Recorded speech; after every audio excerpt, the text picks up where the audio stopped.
Sumatin po ang biyaya, awa, habag, pagkapala, katotohanan, kapayapaan, pag-ibig mula kay Abay Yawa. Isang magandang umaga, tanghali, hapon, gabi sa lahat po ng inabot ng pang na multing channel nito sa iba't ibang panig ng buong mundo at maging dito sa atin sa buong Pilipinas. Muli natin pasalamatan si Abay Yawa sa buhay na ipinagkaloob niya sa bawat kapatid sa kapulungan, maging sa lahat po ng ating mga mahal sa buhay. Maraming pong salamat, Abay Yawa. Ngayon po ay September 12, 2025 at pinagpapong alas 4:24 ng hapon dito sa atin sa buong Pilipinas. Magandang hapon po sa lahat po ng ating mga Pilipinas. Magandang hapon, Luzon, Visayas at Mindanao. Magandang hapon po sa lahat po ng ating mga kapatiran sa iba't ibang panig ng buong mundo. Magandang hapon sa lahat ng nagbukas ng kanilang mga cellphones, ng kanilang mga tahanan, upang tayo po ay mapanood ng pakinggan dito po sa ating ginagawang pangalo araw-araw Lunes hanggang Sabado. Alas 4:30 ng hapon dito po sa Facebook Live. Muli isang mabiyayang pakinig po sa bawat isa at lobin po na Abay Yawa na magpasya ng pangunawa sa lahat po ng abuti ng pangaral ng The Assembly of Yahweh Praise. At ang ating pong paksa sa hapon pong ito, kaunting galaman sa kasulatan, tayo po ay nasa ikalimang bahagi na ng ating pong paksa doon sa unang Tesalonica 4:1 hanggang 8 at doon sa verse 8 at sabi ay kaya ang sino mga mahamak sa aral nito ay mahamak hindi sa tao kundi sa Diyos na siyang nagkakalob sa atin ng kanyang Espiritu Santo.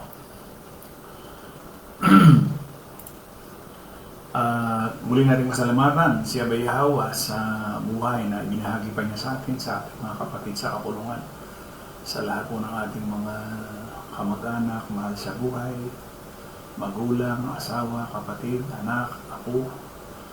Ayan po. Tayo po magpasalamat sa bawat pamilya na buo pa. Marami na po kasing pamilya na umaga may mga nangamatay na, merong hindi nakakilala, merong nakakilala. Sa panahon kasi nung tayo ay nasa reliyon, ang alam natin hindi katulad nung nalalaman natin sa kapulungan. Magkaiba sila nung panahon tayo ay nasa reliyon at saka panahon nasa kapulungan. Magkaiba po yan, mga kapatid. Hindi ko lang alam sa iba. Kasi baka mamaya nasa kapulungan ka nga at pagkatapos yung naiintindihan mo at nalalaman ay itsura lang ng nasa reliyon. So walang pagbabago. So yun. Magandang hapon po sa ating lahat. Brother Emiliano Umali, Juliet Umali, Sister Ging Macar,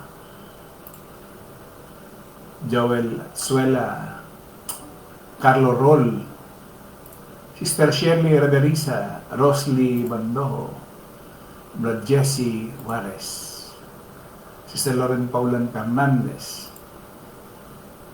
Brad Noli Tongkua, Lisa Indinibli Corsiga, Leonardo Corsiga, Brad Edmundo Umali, Sister Lori Calderon,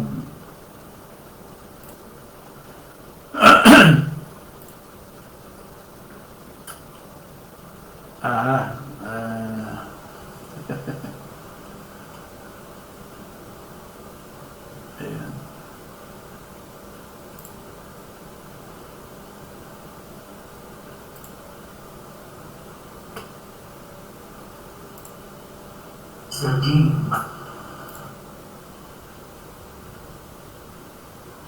Shirley Bando Abrera, Sister Maria Victoria Morales,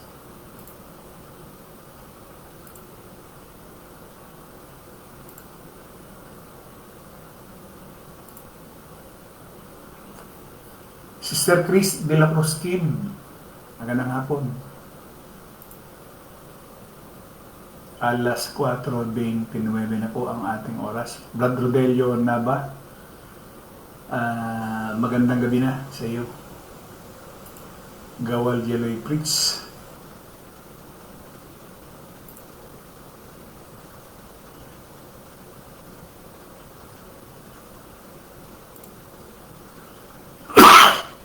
Excuse me.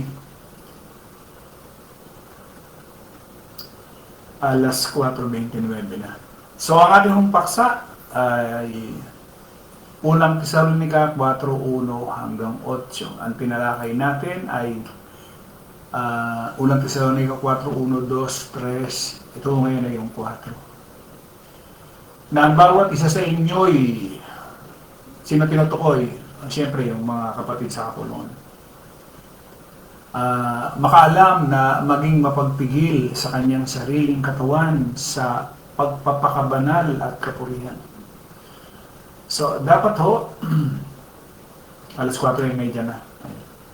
Brother Fernando Pronebo Abellera, Sister Elizabeth Denz, magandang hapon, sis. At isama na natin si Brad Pedro at Sis Dominga Bedes. Yan. Hindi ko pa nakikita si Brad Wilfredo, pero isama na natin ho, yung ating dalawang kapatid na nasa probinsya, no, na magulang ni Brad Wilfredo Bedes. So tuloy na ho tayo.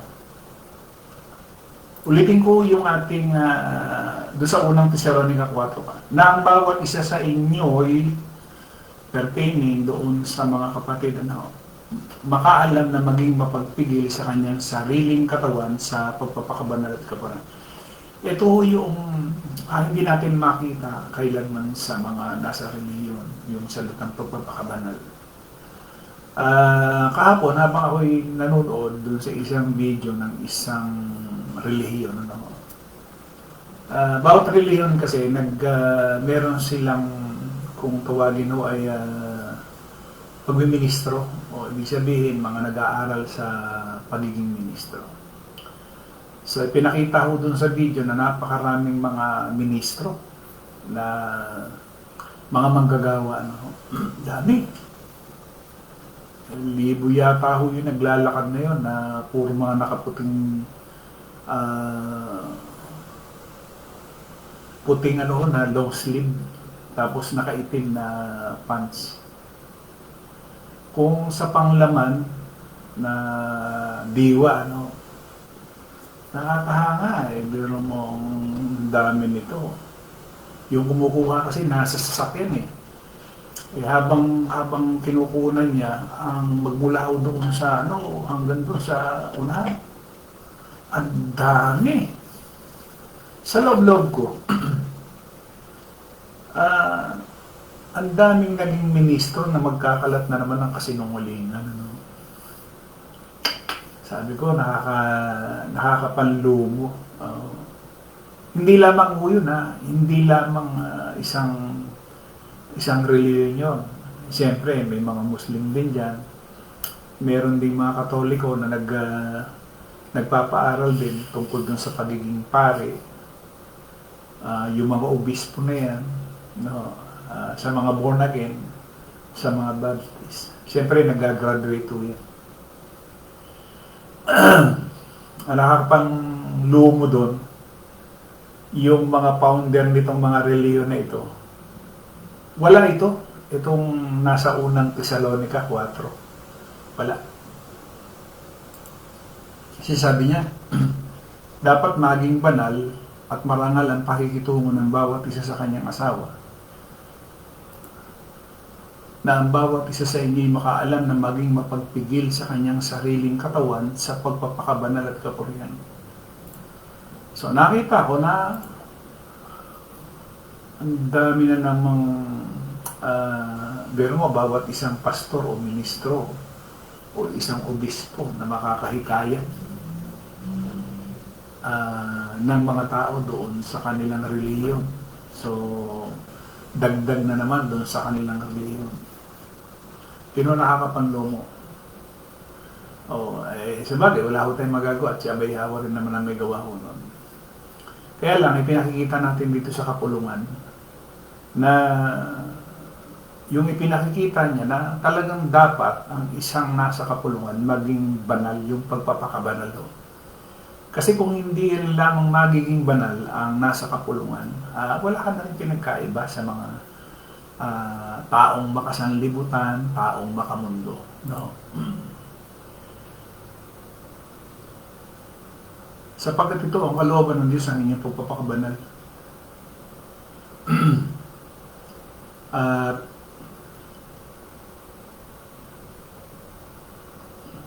sabi nga doon sa unang Tesalonica 4:2, sapagkat nalalaman ninyo kung ano mautos ang binigay namin sa inyo sa pamamagitan ng Panginoong Yahweh sa inyo.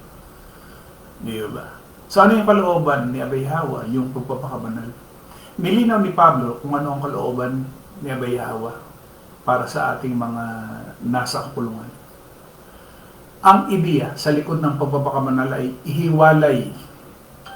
ihiwalay tayo sa isang kulturang walang Diyos at ang sexual na immoralidad nito.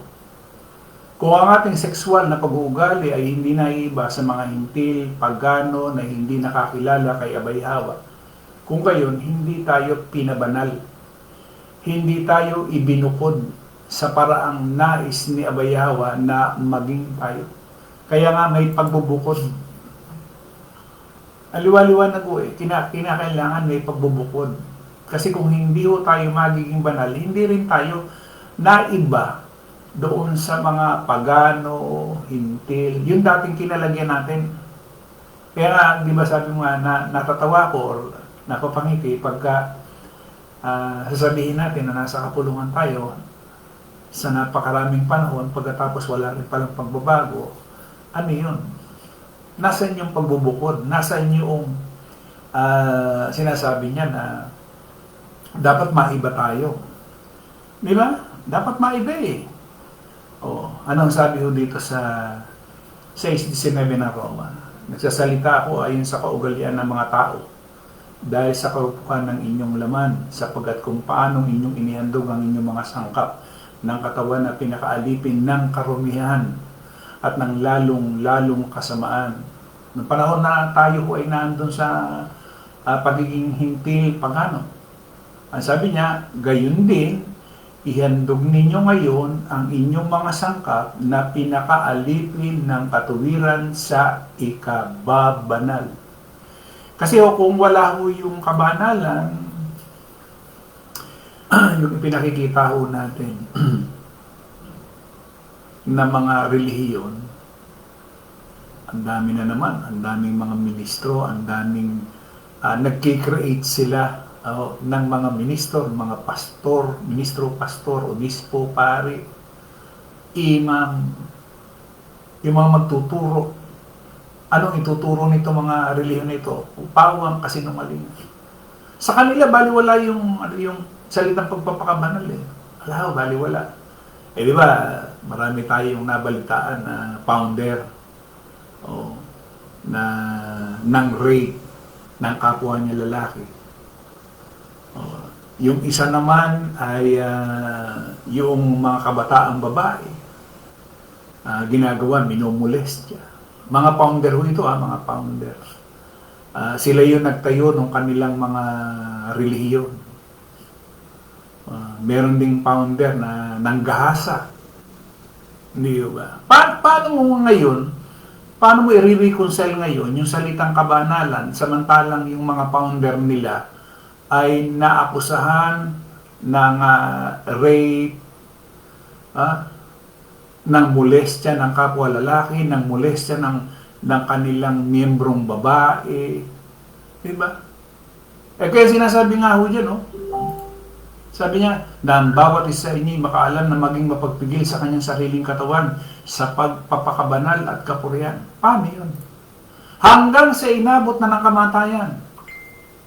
Yung mga founder na yun. At pinakita niya Abay Hawa sa atin, ay di na namatay na ho yung mga founder. Yung katuruan na ibinahagi ng kanilang founder, hanggang ngayon, sinusunod nila. Hanggang ngayon, ipinamumuhay nila. Makikita mo yung mga miyembro, mga miyembro, buhay na buhay rin yung pakikipid, meron ng asawa, umaasawa pa ng hindi niya asawa. Miyembro yun, miyembro. Mapalalaki, mapababae. Kala nyo puro lalaki lang, ha? Hindi, ho. Ultimong babae.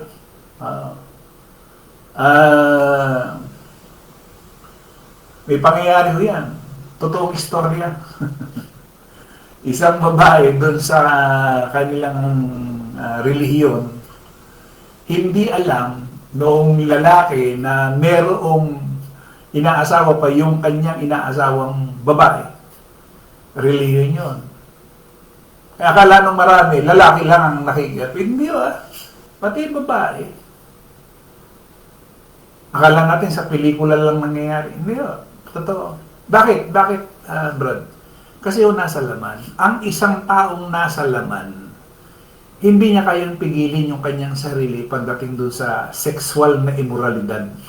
Hindi niya kaya.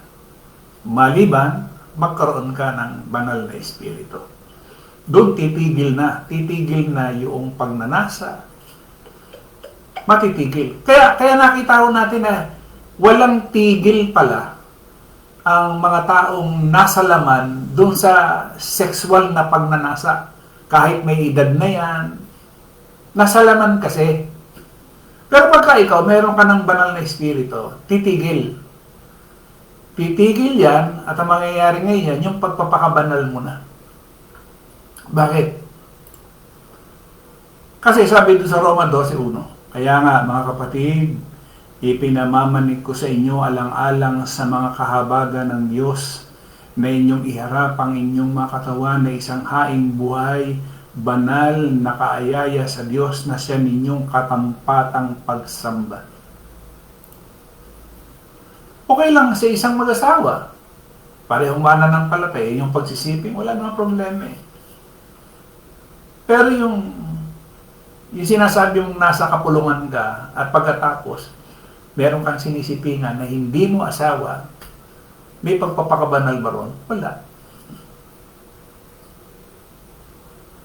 Tapos, may asawa ka, meron ka pang itinetext na iba bukod dun sa iyong asawa at ang usapang pang-sexual. Pagpapakabanal ba yun? Kaya ho yung mga taong ganon, nagpipretend na lang. Pero hindi nga nila alam na nagpapatuloy lang sila dun sa laman. Bakit, Brad? Ganon. Kahit na nasa kapulungan na, nagpapatuloy pa rin sila sa ganong bagay. Ibig sabihin, wala talagang espiritu. So, hinahayaan ka na lang ni Abay Hawa. Dahil patay ka na rin lamang spiritually, hinahayaan ka na lang. Sige, makinig ka, manood ka. Pero pagdating sa spiritual, na mga pagpapala, hindi mo rin makukuha eh. Hindi mo pwedeng madaya si Abay Hawa. Makapagsisinungaling ka ba sa kanya? Bakit? Yung dilim at liwanag, parehas lang sa kanya. Hindi ka makapagkukubli. Parehas. Sa ating tao, pagka liwanag at saka dilim, magkaiba. Pero kay Abay Hawa, yung dilim at saka yung liwanag, parehas lang. Paano tayo makapagkukubli sa kanya? Makapagtatago ka. Pwede doon sa asawa mo, makapagtatago ka. Na meron ka pang ibang inaasawa, makapagtatago ka. Pero kay Bayawa, hindi. Kaya itong ating pinag-aaral na ito, para ito sa kapulungan.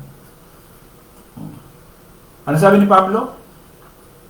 Kaya nga mga kapatid, ipinamamanig ko sa inyo, alang-alang sa mga kahabagan ng Diyos na inyong iharap ang inyong mga katawan na isang haing buhay. Hindi patay buhay. Sabi niya, banal na kaayaya sa Diyos na siya ninyong katampatang pagsamba. Kala nung iba, yung salitang pagsamba, pupunta sa simbahan, sa kasamba. Kahit magpauli-uli ka dyan sa simbahan mo, sambahan mo, at hindi ka rin naman nagiging banal, walang ang katampatang pagsamba, yung pagpapakabanal, yung pagsunod sa kalooban ng Bayawa.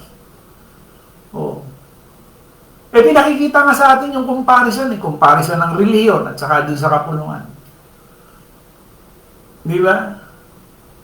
Kahit anong gawin ng reliyon, wala akong pagpapakabanal o pagiging banal. Nagagandahang kapilya, nagagandahang mga katedral, moske, gaganda ng mga palamuti, puti. Yung tao na sumasamba, yung tao na sumisimba, pwede ba? Wala saysay.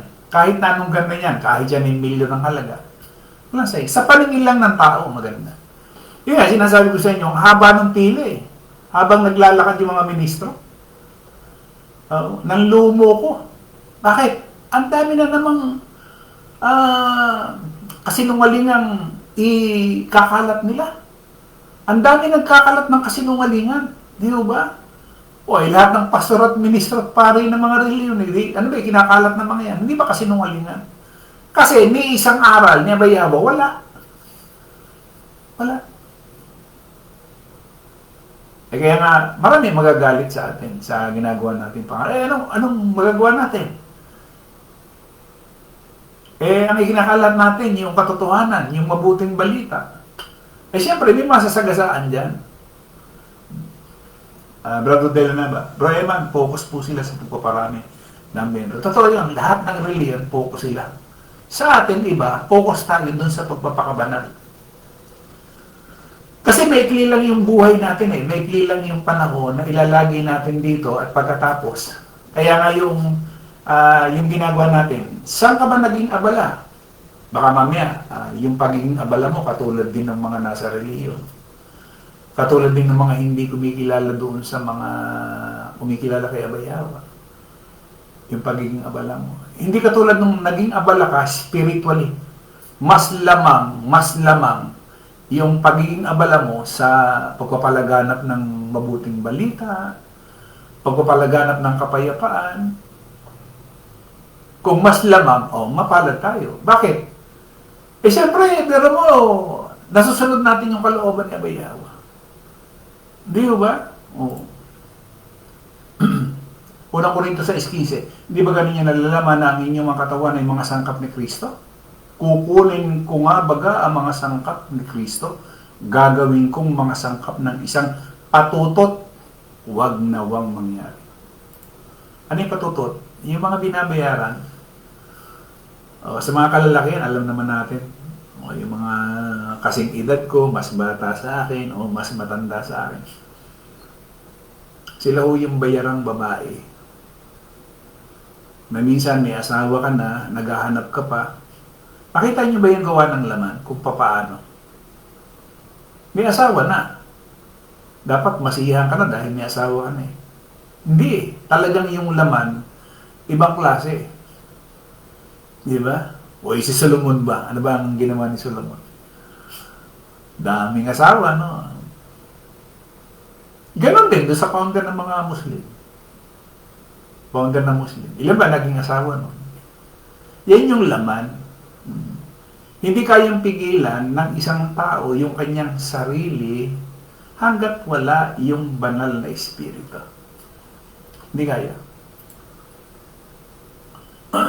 Unang Korinto 6:18-20, magsitakas kayo sa pahigapid, lahat ng kasalanan gawin ng mga tao sa nasa labas ng katawan, ay nasa labas ng katawan. Ngunit ang gumagawa ng pahigapid ay nagkakasala laban sa kanyang sariling katawan. Hindi ba galing nalalaman na ang inyong katawan ay templo ng Espiritu Santo na nasa inyo, na tinanggap ninyo sa Diyos at hindi kayo sa inyong sarili? Bakit? Sapagkat kayo'y binili sa halaga, luwalatin nga ninyo ang inyong katawan, ang Diyos. Ano yan? Kung talagang hindi ka naman binili ni Abayawa, yung gawain ng laman, tuloy-tuloy mo lang. Kasi, wala nang saysay kahit na marinig mo itong bagay na ito, at ikaw ay nasa laman, hindi mo rin may iwasan na hindi gawin yung nasa laman Kasi alipin ka nun Nawawala lamang yung pagiging alipin mo kapag meron ng banal na espiritu na susupil doon sa laman. Hanggat wala yung banal na espiritu na susupil sa laman, hindi mangyayari. Mananatili kang nasa laman. Sinasabi niya luwalhatin nga ninyo. Hindi na kayo sa inyong sarili. Di ba? Sabi ni Pam.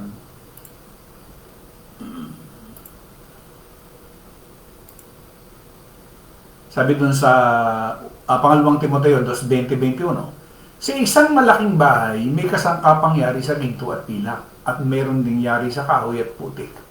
Ginagamit sa mahalagang okasyon ng mga kasangkapang yari sa ginto at pilak. At ang mga kasangkapang yari naman sa kahoy at putik ay pang-araw-araw na gamit. Yung pagkakaiba nila 21. Ang mga taong lumalayo sa kasamaan ay nabibilang sa mga kasangkapang ginagamit sa mahahalagang okasyon. Nakatalaga sila sa Panginoon, kapaki-pakinabang sa Kanya, at laging handa sa lahat ng mabubuting gawain. O yun ang pagkakaiba. Ang liwanag ng sinabi ni Pablo kay Timoteo, may pang-araw-araw, yun daw kahoy at putik, pang-araw-araw na gamit yan. Pero yung ginto at pilak, yan daw ay kasangkapang ginagamit sa mahahalagang okasyon. Nakatalaga sila sa Panginoon, kapaki-pakinabang sa Kanya, laging handa sa lahat ng mabuting gawain. Makikita na natin sa sarili natin kung tayo ay gumagawa ng kabutihan. Timano, itsura tayo ng sisidlan na ginto at pilak ginagamit sa mahalagang okasyon. Ikinumpara niya yun. Diba? Kaya pagka kinumpara natin ang reliyon at saka kapulungan, yung namumuhay talaga sa banal na espiritu, malayo. Ay makikita tayo, miyembro ng ganitong reliyon, naglalasing. Miyembro ng ganitong reliyon, nagiinuman. Miyembro ng ganito, mayroong inaasawa yung asawa ng iba. Puro nga sa reliyon. May isang miyembro ng reliyon pumatay dahil sa selos. Di ba? Ay, di ba gawa ng laman yun? Kasi nga, kung mayroong kang bunga ng espiritu, paano mangyayari, Brad, na yung tao na yun ay pumatay dahil sa selos? Kasi nga wala yung bunga ng espiritu Wala. Kaya meron tayong nababalitaan, miyembro ng reliyon, nagnakaw, miyembro ng reliyon. Puro miyembro ng reliyon yan miyembro ng reliyon, pumatay, miyembro ng reliyon, nanggahasa, miyembro ng reliyon, nakiapid sa kapwa lalaki. Di ba? Kaya ngayon makikita nyo nung namatay yung isang founder, yung palabas nila na dati may tanungan, ngayon wala na. Nawala ho yun, nawala yung itanong mo. Nawala ho yun. O ngayon na lang, merong game show na. Game show. Hindi na ukol sa kasulatan. Ilang taon na ho ba namamatay yun? So doon pa lang makikita na natin na talagang wala naman talagang merong espiritu sa mga nasa reliyon. Wala ko mga kapatid.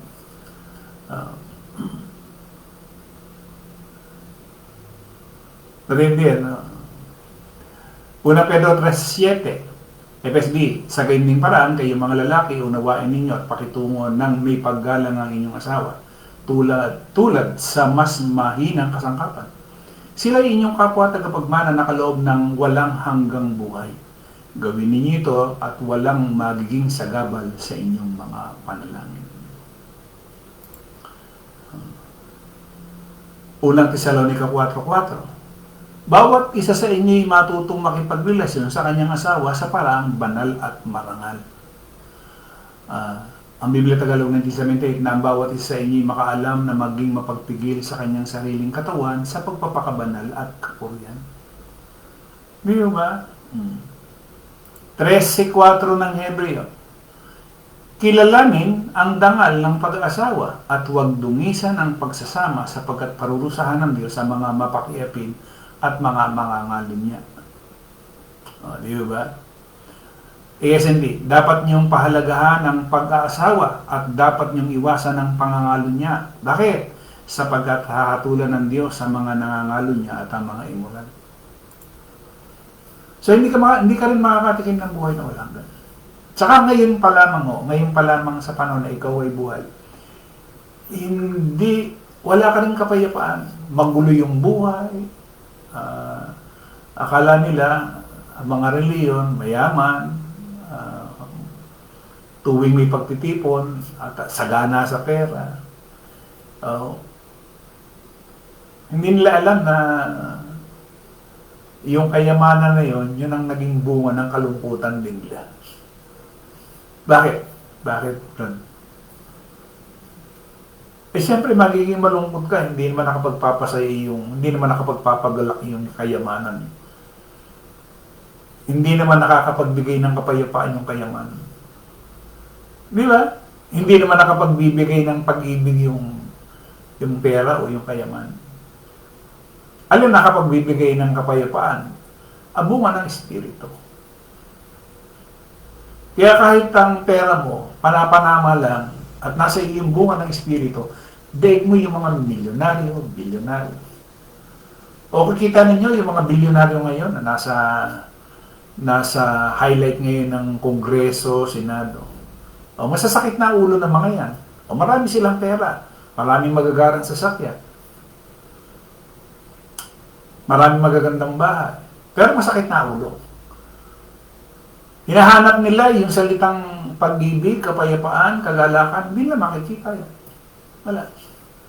O tatandaan natin, lahat ho ng nakakulong sa mga kulungan, kalimitan ho dyan, miyembro ng reliyon. Hindi ba? Yung mga naghahabla, sa atin, dapat iniiwasan yan. Yung ikaw ay magdidemanda, dapat iniiwasan yan. Gawa ng laman yan.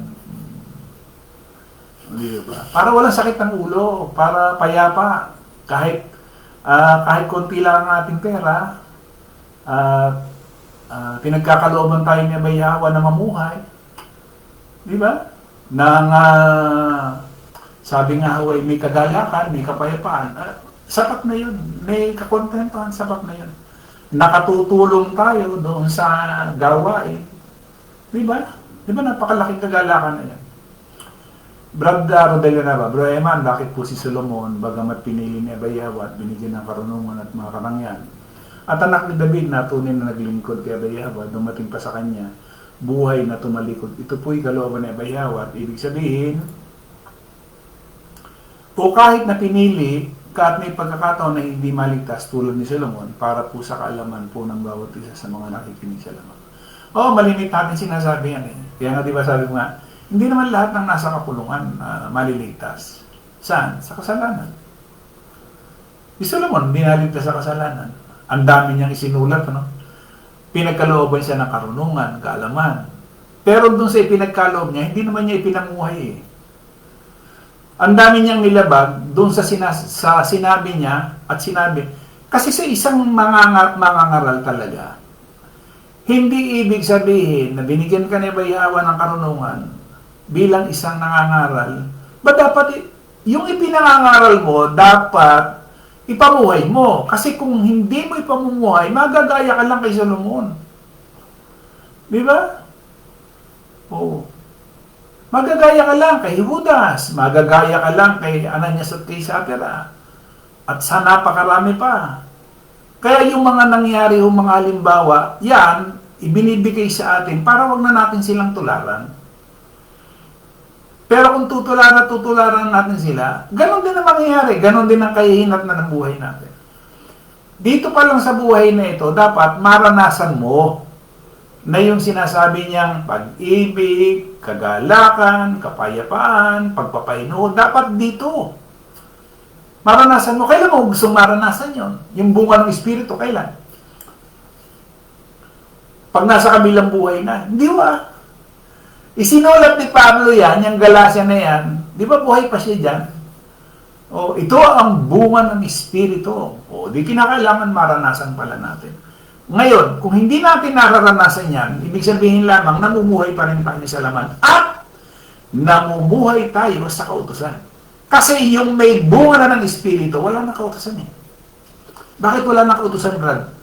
Eh, hindi na siya nangangalo niya. Hindi na siya nagsisinungaling, hindi na siya nagnanakaw, hindi na siya sakib, hindi na siya madamot. Kung hanggang sa ngayon, naandun pa rin yung pagiging madamot mo, makasarili, makaako, o di nasa laman ka, o di sakop ka pa rin ng kautusan. Pero kung nasa iyo na yung bunga ng Espiritu, wala ka ng kautusan. Nawawala pa rin yung kautusan, upo naman. Kung wala ka nang nilalabag, mawawala talaga yung kautusan sa'yo. Para saan ba yung kautusan? Di ba?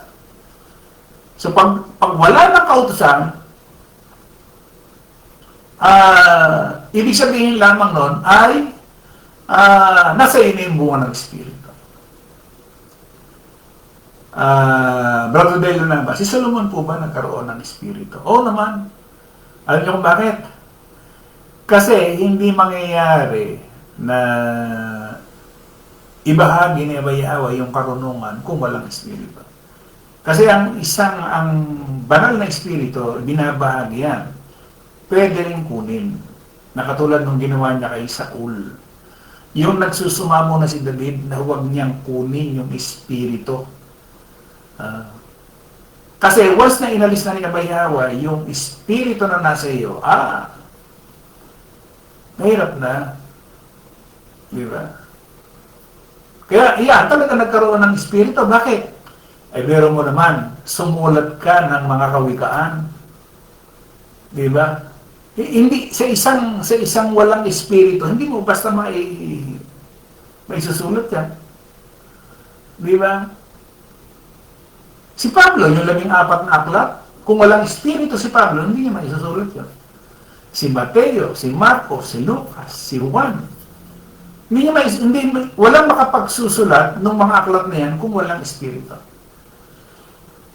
Hindi rin niya maisusulat yung Ecclesiastes. Diba? Kasi ang Espiritu ang nagbibigay. Kasi mayroon talagang Espiritu si Solomon. Ayun. So, ayun mga kapatid, yung paksaho natin ngayon, doon sa 4, na ang bawat isa sa inyo makaalam na maging mapagpigil sa kanyang sariling katawan sa pagpapakabanal at kapurihan. Yan. Hindi sa pita ng kahalayan na gaya ng mga hintil na hindi na nakakikilala sa Diyos. Magkaiba na ho tayo ngayon na dati tayong tinawag na hintil, malaki ng pagkakaiba. Pero kung hanggang sa ngayon, napatatawag ka pa rin hintil, ibig sabihin, wala si Abayawa sa iyo, wala kang Espiritu, kasi napatatawag ka pa rin hintil. Ang definisyon ng isang hintil ay walang Diyos, pagano, hindi sumusunod kay Abayawa. Yan ang definisyon. Ngayon, kung ikaw naman ay isa ng mananampalataya na nasa kapulungan, hindi na hintil ang tawag sa iyo, banal. Bakit banal, brad? Tingnan ninyo. Para mas maintindihan natin. Sabi ni Pablo dito sa unang Korinto. Unang Korinto 1, si Pablo na tinawag na maging apostol ni Yahweh sa magitan ng kalooban ng Diyos at Jesus Tenis na ating kapatid. Sa kapulungan ng Diyos na nasa Korinto sa makatimbagay sa mga pinapaging banal kay Kristo. Ano tawag? Mga pinapaging banal kay Kristo. Unang Korinto 1:30. Datapot sa Kanya kayo'y nangasa kay Kristo na sa atin ay ginawang kamang karunungan mula sa Diyos at katuwiran at kabanalan at katubusan. Di ba? Roma 1:7. Sa lahat ninyong nangasa Roma, mga iniibig ng Diyos, tinawag na mga banal, sumainyo nawa ang biyaya at kapayapang mula sa Diyos na ating Ama at Panginoong Yahweh. Unang Tesalonica 4:7. sapagkat tayo tinawag ng Diyos hindi sa ikarurumi kundi sa pagpapakabanal. Kaya hindi na tayo dapat tawaging hintil. Hindi na. Kalipas na yun. Nakilala na natin si Abay Yahweh. Di ba? O dati tayong patay na binuhay. Ang hintil, patay. So, kung hanggang sa ngayon, hintil ka pa rin, makalaman ka pa rin, ibig sabihin, patay ka pa rin hanggang sa ngayon. Alam naman natin, ang isang patay, wala namang ginagawa. Patay nga eh. Naintindihan ba natin? Ang isang taong patay, walang naiintindihan yan. Wala yung ginagawa, walang alam, patay. Kaya nga siya ay Diyos ng mga buhay. Ibig sabihin, buhay ka, kumikilos ka, may ginagawa ka, buhay. Pagpatay, inihalin tulad lang yan sa isang nasa libingan, isang nasa nicho, patay. Walang alam. Di ba? So, siya Diyos ng mga buhay. Pagka buhay, aktibo. Kumikilos. Di ba? O, meron niyo yung analogy na yun. Oo nga, ano? O, dati tayong patay. Ibig sabihin, wala naman tayong ginagawa ng panahon na tayo yung mga hintil. Ano bang ginawa natin ng tayo panahon ng mga hintil? Wala. Meron tayong sinasabing Diyos ng mga panahon na yun. Sumisimba tayo, nangungumunyon tayo, nagbabanal-banalan tayo ng mga panahon na yun. Magalang tayo sa ating magulang. Pero yun ba, may kabuluhan kay Abay Yahweh? Wala. Hindi ba? O yun mga kapatid, sana may natutunan. Loobin ni Abay Yahweh.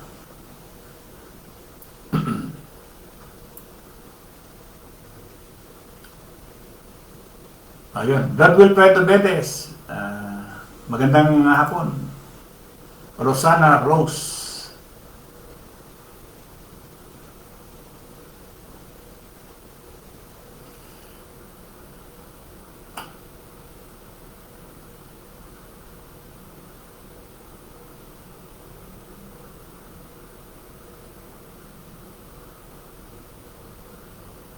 Hindi ko na mahawakan yung ano. Teka ba? Fortunato Juarez. Bumababa siya. Pasimula ko nga dito. Lolita Corsiga, Leonardo Corsiga, Brad Noli, Major Pasis, Brad Rodelio Nava,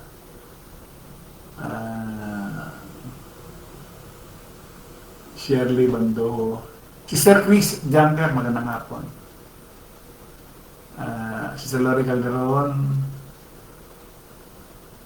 Brad Sam Rotoni, Rodelio Nava, kabaligtaran po sa iniaral ng kapulungan sa kasalanan po dahil dito naglalayo sa harapan ni Abay Yahweh. Lahat kasi kabaligtaran ng iniaral ng mga reliyon sa kapulungan. Jen L. Juarez, ayun, Brad Rodelio Nava po, focus po sila sa pagkuparami ng miyembro.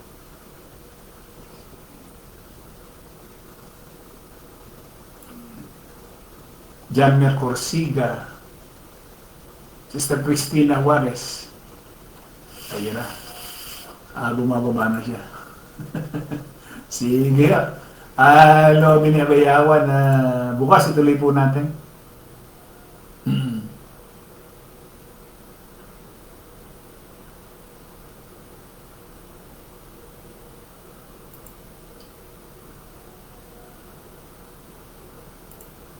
Sa isang Diyos na ating tagapagligtas sa pangalan ni Abay Yahweh, sumakanya nawa ang kalwalatian, ang karangalan, ang paghahalin, ang kapangyarihan sa kauna ng panahon at ngayon magpakailanman. Sana ba? Patuloy po tayong ingatan, gabayan at patuloy na pagpalain higit sa lahat sa bagay na spiritual. Yun ang pinakamalaga mga kapatid. Tatandaan ho natin yan na ang pinakamalaga sa buhay na ito ay yung bagay na pang-spiritual. Bakit mahalaga? Kasi yun yung mas mahaba kaysa dito sa buhay na ito. Ito, panandalian, pansamantala, itong buhay na ito. Pinakamatagal na 70, 80, yung iba nga hindi na umaabot ng 60. Hindi ba? So sana, bago dumating yung katakdaan ng bawat isa, may nangyari sa buhay natin. May ginawa tayo. Huwag na natin gayahin, marami na sila eh. Huwag na natin gayahin yung ginagawa nila ng mga reliyon. Huwag na, napakarami na sila. Huwag na tayong padagdag. Huwag na tayong maging karagdagan. Kaya nasabi ko nga, nakapanlulo mo, nakalulungkot na ang dami na naman nilang madadaya. Milyon-milyon na ang nadadaya ng bawat relihiyon. So, dadami pa rin dahil dun sa mga ministro at pastor na aking nakita, no, na nagsi-graduate sa pag-aaral nila. Kuno ng sinasabi nilang kasulatan na wala ka namang makikita doon sa mga dinodoktrina nila. Sige po, at lobin po na ba bukas yung ating pag-uling bahagi. No?